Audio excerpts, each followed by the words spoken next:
Ladies and gentlemen, tension is very high in ODM party as we speak. Oburu Odinga, the elder brother to Raila Odinga, is insisting that he must be nominated to serve as a commissioner with the Parliamentary Service Commission. The Nyamira Senator Okongo Omogeni, who is serving his second term as a senator and a senior counsel, also believes very strongly that he deserves to serve in the Parliamentary Service Commission. Parliamentary Service Commission is one of those commissions in Parliament which are lucrative. Members of the commissions have huge offices, they enjoy GK vehicles, and they have additional benefits. So Oburu Odinga is insisting. Okongo Omogeni is also insisting. And for those who follow the politics in this country, Okongo Omogeni earlier this week attacked ODM party and Oburu Odinga. Just listen to him very briefly, because in this video, I want us to look at the politics behind Okongo Omogeni and Oburu Odinga's outburst. But let us begin by listening to Okongo Omogeni, because Oburu Odinga has also responded via a series of tweets. Listen in. The Speaker, when you have leadership, you need to be magnanimous. You need to put service ahead of personal interests. And the Senator Cheriot, leader of majority, you will go far, because you have demonstrated that you are magnanimous. I've gone through the members serving in committees, and you have not allocated yourself even one committee. I also want to thank the side of majority, because going to the sessional committees, none of the senators in leadership have taken up committees on any sessional committee membership. That is magnanimous. But on this side, the side that should be leading with example, Mr. Speaker, our leaders have allocated themselves membership in all the sessional committees. Shame on us. Shame on us. Mr. Speaker, I cannot understand a situation, Mr. Speaker, where yesterday a senator representing a very special constituency of disability, made a passionate plea that she be given membership in the Committee of ICT. She has been excluded, Mr. Speaker.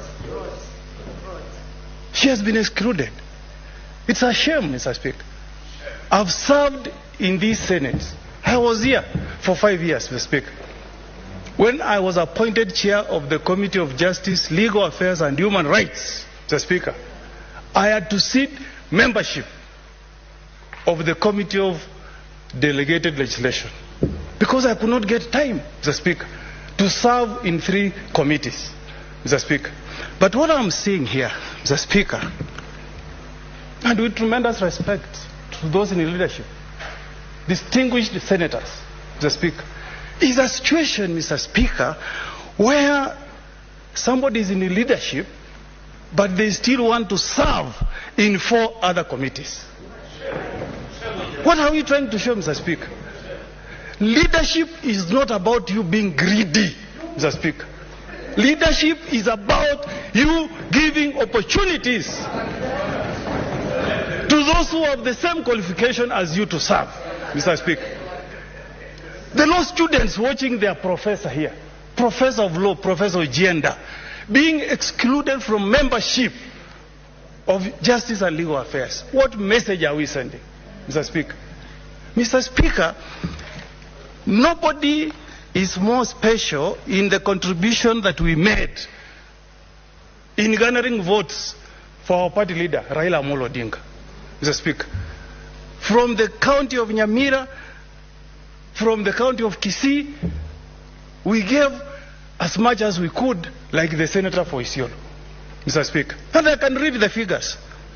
From the county of Nyamira, Mr. Speaker, we delivered 129,000 votes to Raila Odinga. From Isiolo, Mr. Speaker, Raila Odinga got 26,000. He lost to William Ruto, who got 32,000, Mr. Speaker.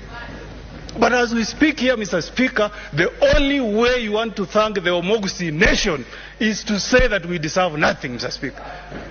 Don't we have capacity to learn, Mr. Speaker? Even in the county of Kisii, where William Samoei Ruto got 134,000 votes against Raila Odinga at 263,000, he has rewarded the Omogusi nation with the seat of whip in the National Assembly. Because you must have regional balance. You must have fairness, Mr. Speaker. And we must speak these things because an injustice anywhere should never be tolerated, Mr. Speaker. Where is justice, Mr. Speaker, when the names that have been read today, Mr. Speaker, the next person in leadership also is in 5 committees, Mr. Speaker. And Oburu Odinga yesterday responded through series of tweets. Let me just be very brief. Let me just briefly go through the tweets which Oburu Odinga posted before we look at the politics behind the fight. Oburu is saying, I want to clearly state that I had communicated my interest to be a member of PSC early and before any other person had made their interest known. It was my decision as a duly elected member of Senate representing Siaya County as an equal member of the Senate, just like any other. I think up to that point, Oburu is very clear. As a human being, he had interest, and the only place I don't agree with him is the fact that as long as that because he was the first person, then that does not allow any other person. And it's proceeding. There was no parliamentary group decision as per placement in the House Committee. This is yet to be done and communicated by the ODM party and Azimio coalition. Dr. Oburu is a Kenyan in his own right to express interest in whichever House Committee he wants. Up to that point, I agree. Oburu Odinga can express interest in any position. Up to that point, I don't have any problem with Oburu Odinga, and it's continuing. Therefore, it is illegal for me to give my interest to be a member of PSC. He's saying therefore it is not illegal for me to give my interest to be a member of the PSC. I represent people of Siaya who elected me to be their representative. So whatever decision that I have made are my independent ones as Oburu Odinga. If there are mistakes made by the party and Azimio la Umoja, will sit down and give communications on the same. I have not been fronted for 4 committees but 2, Energy Committee and Devolution Committee as it stands now. Whoever has a problem with my representation should contact my party, ODM, and Azimio la Umoja. Now that's Oburu Odinga. But what is the real politics behind the move?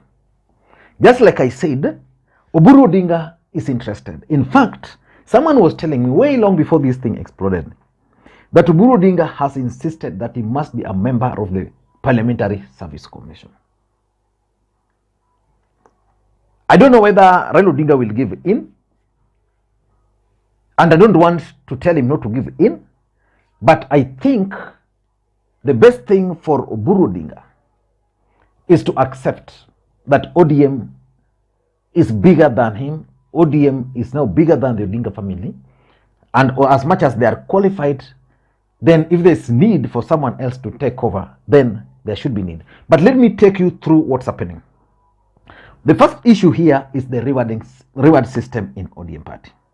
You know, Raila Odinga never became the president of the Republic of Kenya.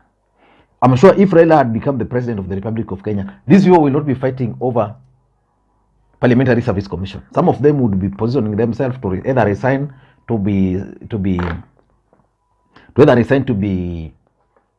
cabinet secretaries. But the truth of the matter is that the issues which Okongo Omogeni raised are legitimate. Okongo Omogeni is saying that Nyamira as a county and Kisii in general voted for Raila Odinga.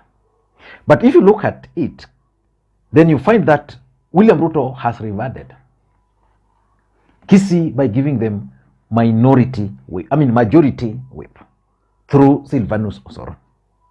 But ODM are saying but not ODM really, but Oburu Odinga is saying, that's what I've been told, that as much as Okongo Omogeni is blaming him and the rest about the reward system in Kisii and Nyamira, he should remember that ODM already nominated a member of parliament from Nyamira. But for me, if I were to vote between Okongo Omogeni and Oburu Odinga, I would go for Okongo Omogeni. Because giving Oburu Odinga the seat would simply hurt Raila Odinga. If I were advising Raila Odinga, I would tell him, sometimes you take sacrifices. And one of the easiest sacrifices to be made here is for Oburu simply to pave way. The second politics here is Oburu Odinga as a person. I don't think whether Okongo Omogeni is making noise because of any other thing, but is making noise because of Oburu Odinga, the person. Nominating Oburu Odinga, in my view, would equate to rewarding someone who has already been rewarded.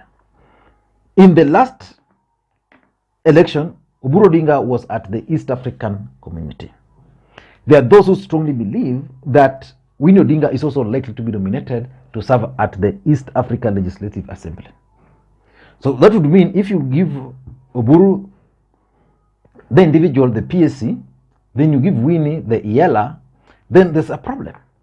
So the fact is, Oburu Odinga is suffering because of the name he's carrying, the Odinga.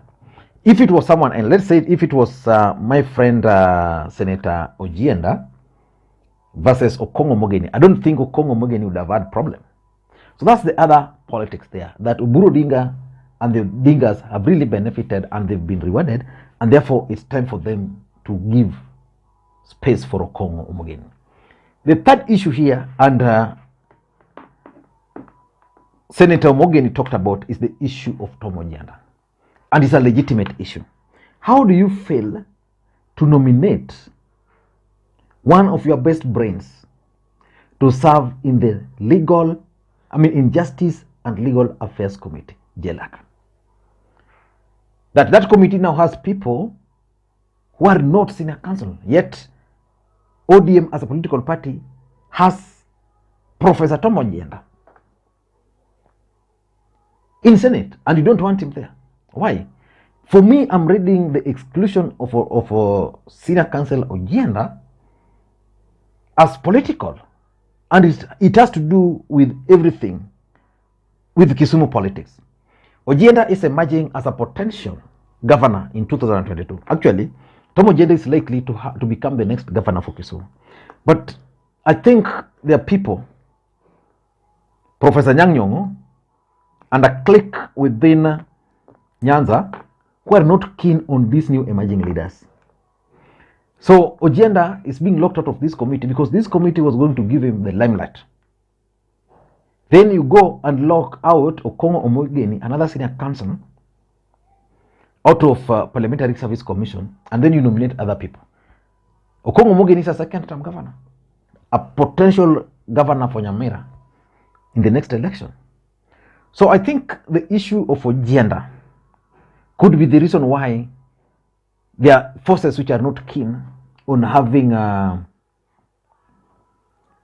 Omogeni as the Parliamentary Service Commission person. In fact, someone was telling me that the problem we have is that there is a group of Luo MPs who sat down and agreed that they're going to give in to everything, but they must have a representation at the Parliamentary Service Commission. So I don't know why they're not pushing for a member of parliament, from Luo member of parliament, but instead they are focusing on Oburu. Oburu is not the right choice. They are arguing that for 10 years now, in the last parliament, ODM opted for Aisha Jumwa, and that Aisha Jumwa went and just served the interest of UDA, and that in parliament there is no Luo who was employed,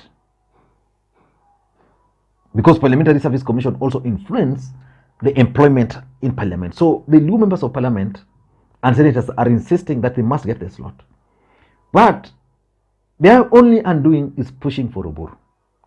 And lastly, I think Raila Odinga's loss could also be contributing to this noise, because if Raila had won, if you ask me, I doubt if anybody would be having this kind of discussion we are having right now. I don't think so. I don't know what you think. My take is Oburu Odinga must accept to give in to Okongo Omogeni. Without doing that, even if he were to do it today, already they have been exposed. I don't know what you think. That's my take.